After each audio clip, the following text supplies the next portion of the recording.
Hi guys. Firstly, apologise for my hair. I've not long woken up.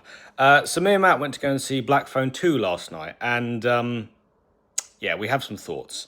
Uh, we both adored the first movie. The first movie was great. It was a great little self-contained story. I feel like that's where Blumhouse really shines when they do smaller stories. Yeah, we both really loved the first one, and we're looking forward to the second one.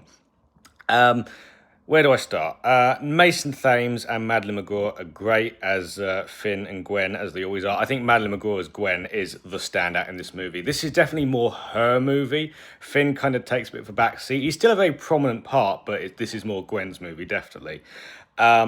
I really like the Freddy Krueger angle that they do with the grabber, where he's now invading people's dreams and killing people and hurting people in their dreams. I love that. That was great. The grabber as a whole, he's a bit mixed for me because one, I don't think he's in it enough because he's not really into like the back half of the movie, and two, he doesn't really have that presence that he did in the first one. Because in the first one, he was a very like he was this huge presence, whereas in this one, he's kind of like he is there, but he's not in it enough to actually be much of a threat.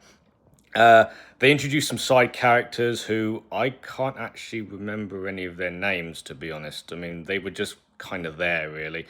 Uh, I really like the relationship that they developed between Gwen, Finn, and their father, who obviously in the first movie, their father went through this whole character arc where he was an alcoholic, and then by the end of it, he promised to be a better father, and they kind of carry that on a bit in this one.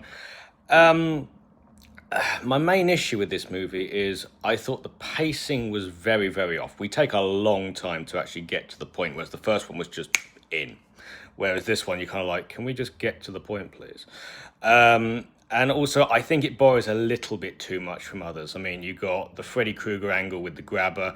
Gwen is basically now 11 from Stranger Things with all these powers that she now has, which I thought was a bit odd.